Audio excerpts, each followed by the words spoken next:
Habang nagwawalis naman ang kanyang pamangkin na si Dakota. Maya-maya pa'y dumating na ang mga tao.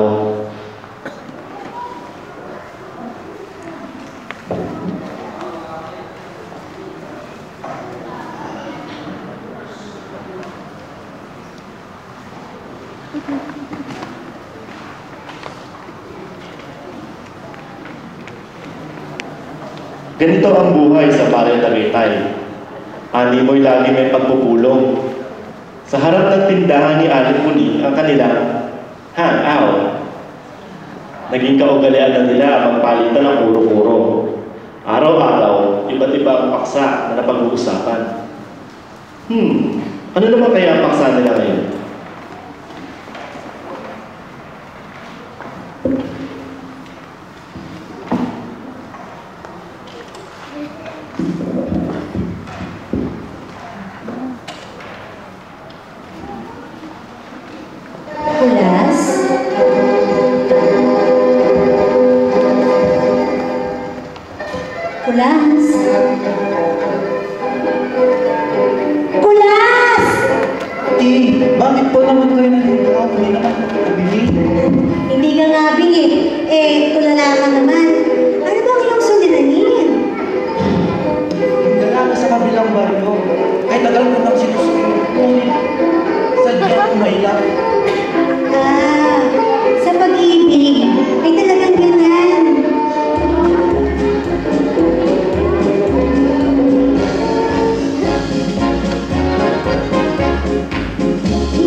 Kung ako yung tatanungin, ang nais ko para sa'yo, yung dalagang anak ni Tata Pedro, alam niyo ba, galing Maynila, at kung kumilos, ibang klase, pati pananamit. At pag nagsalita, ano bang tawag doon?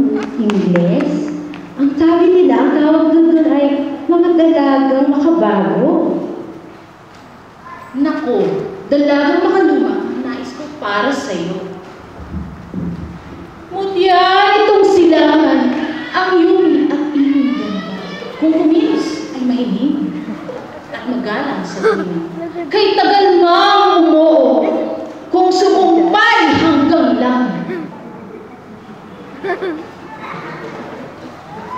Talagang makaluma, hindi naman sa paghamak. May kiniyak mahihiyain at tumingin. Nakahirap. Katangian ng dalaga itong bagong kabihasnan kung umalis ay masigla at maayos sa pangangatawan. Masarap kausap, maraming nalalaman, pawang matagal malaw ang kaisipan. Sa larangan ng pag-ibig mo talagang tutuusin. Dalagang makabago ang pihikan sa pag-iiw. Kung nililibok itong puso, hindi pinapansin. Hindi tulad noong araw ng dalaga mo ibigin. Nasusunod ang magulang sa dapat nakasamahin. Teka. Pipiliin ba ang isang maganda o ang harot na taga-kabihasnan? Aba, ang lalaking mayat-lala sa bihira ang gumala. Kaya, ang mga lalaki talagang magmamalaking biharap sa dambana. Kung babaeng makabago ang hiling pakasalan, hindi alam ang isama sa mga paglahok sa lipunan. Hindi tulad ng babaeng makaluma, sa tahanay nagtatago, parang walang kapwa-tao.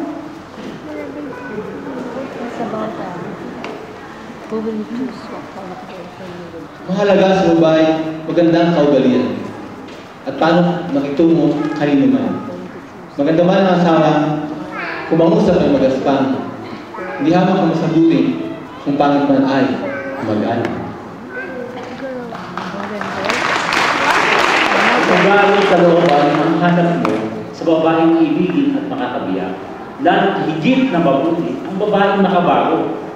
Sila'y nakatapos ng mataas na profesyon, hindi lang tagal-lara at tagal-luto maghapon. Kung sa bagot makaluma ay may buti at samain, paksa ng pagtatalo, ay walang video ay sasabihin. Kaya paksa ng pagtatalo, walang payong sasabihin, dahil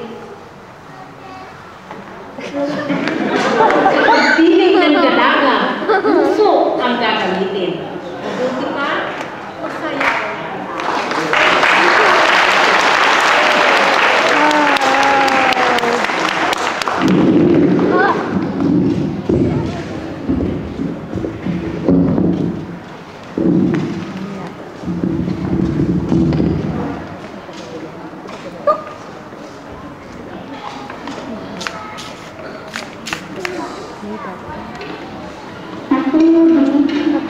Hindi makuha si Binit, hindi naman makuha si Dem.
Ayan, narrator, pati narrator. Nabura mo yung narrator. Ayan.